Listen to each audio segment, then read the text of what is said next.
Welcome back to the grind. In this video, we're going to talk about Noctarn, the Wind Hunter of the Frostwreath season.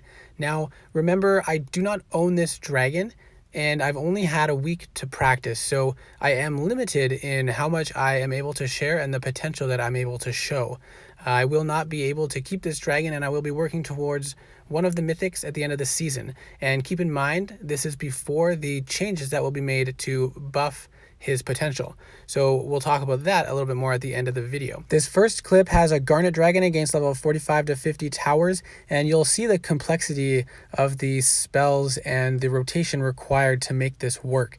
And you'll see I almost died as well. So I had to use ammo on the turn to destroy a tower, and then I had to snowdrift a bunch of towers and multiple times hit Hunter's Mark to keep my health alive, and then go into the cloaked to dodge as I can and to get extra ammo and get the damage boost following the cloak. I'm speeding this up in the interest of time because there's a lot of clips to share and a lot of things to talk about. But after many tries, I was able to complete this base about 92%. I did leave a little bit of the farm. Now this one, also Garnet, has a long island, and I struggle a little bit more on this one. And in the interest of time, I cut out all the damage boost building times. And you can see how important it is to fly slow and snowdrift the important towers and use your cloak at the right time to dodge towers, ammo, and super shots, because you could see I got hit by Rage Drain there. If I had held on to my cloak a little longer, I may have been able to dodge it. And then building that damage boost and keeping up with the Hunter Mark as much as possible and placing it strategically on monuments is critical. And Atlas does not have that, which makes this dragon a little bit more challenging to use in Atlas. You can see again attacking on the turn and then using Snowdrift, hitting the Hunter's Mark several times to keep your health up, and going in and out of the cloak to get your damage boost and to avoid taking damage, of course. I do feel like with this spell set, the way they are now, the damage boost is usually the best option to take. Now, I was challenging on this base. The first clip is with Garnet. So I snow the dark flak first and dodge the initial shots, and then I snow the ice flak but take damage, and then I focus on the storm tower with the damage boost, and then the perch so that I can get my healing and rage up, and then I go into the cloak to get the damage boost to destroy another tower. I was unable to destroy more than two towers, but in a different clip I did get a little bit more damage done on a different tower. Now I'm speeding this up just because in the interest of time.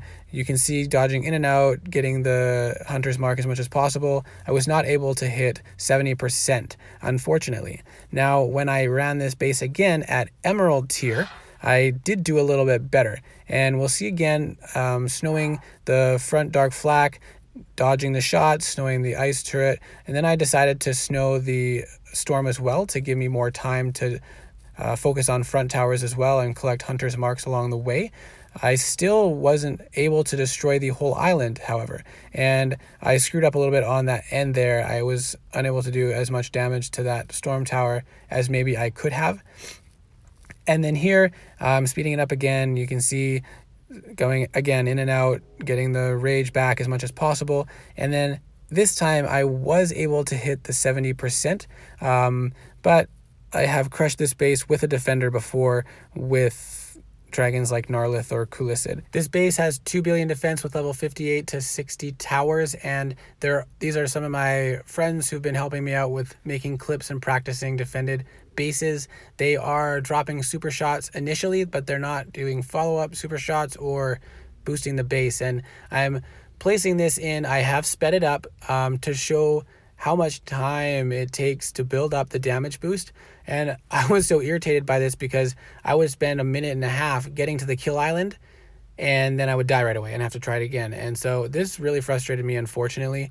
But that's how this dragon benefits the most.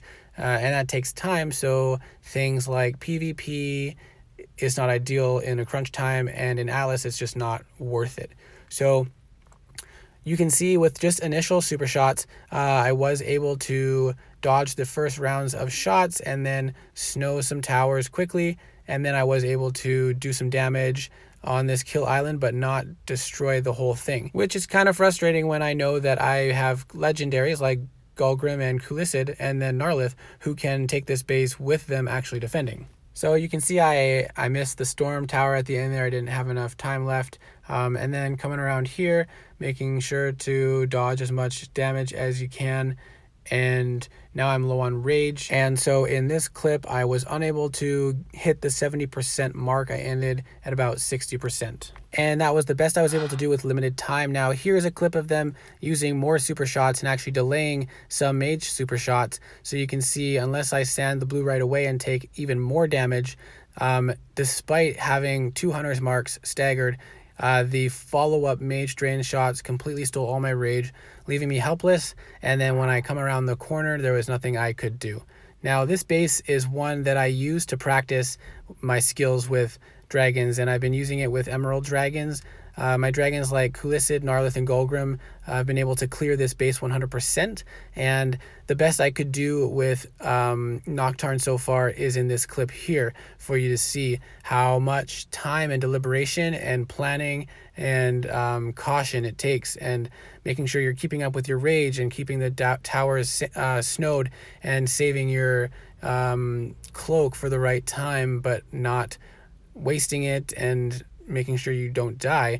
It's very challenging. It took a lot of runs to do, and I think with the amount of time I spent on this base with this dragon, I should have been closer to 100%ing it if it was equally matched with the other dragons. We know that it's not equally matched. However, what is interesting is they have already shared that they will be changing Noctarn's spells, and so let's talk about that really briefly here. As you know, the cloak has a 0.5 second duration, and then if you break it before it ends, there's a 2-second cooldown before you can use it again.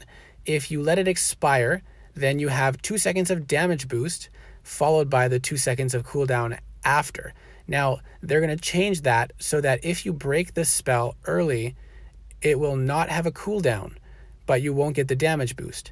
And if you let it expire, you'll have a 2-second damage boost, but no cooldown. So they're just removing the cooldown on that spell. Now, we'll talk about the spells and how they work together after we discuss the other changes, which includes the damage bonus spell at the top there. Instead of increasing 7% each time you use it, it will be 9%.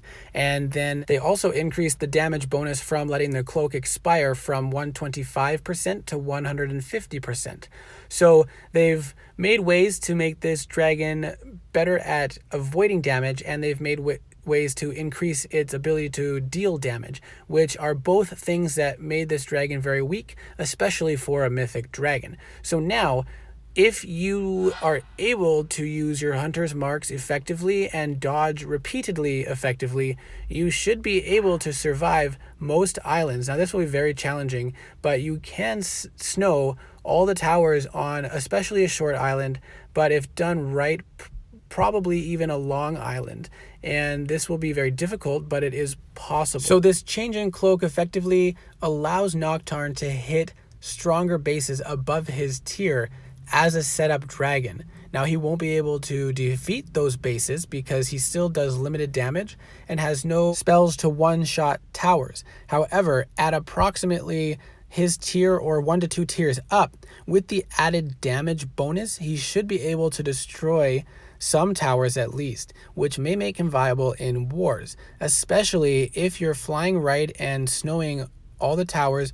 This should allow you to fly very slowly and build up a lot of the damage bonus along the way, which should let you take out a few towers along the way, especially near the end of the base. And I have been told that we will likely be able to keep testing this dragon when they make the changes. So they're letting us keep him a little bit longer to test the changes that they release next week. I do think this will help him significantly. I don't think that it will make him extremely overpowered. And I think that likely Gnarlith, at least if flown right, Gnarlith will still be a stronger dragon than Noctarn in the sense of being able to 100% bases at higher tiers. However, Gnarlith is not able to survive in bases significantly above his tier, whereas Noctarn, if done right, should be able to at least set up partial amounts of a very high level base.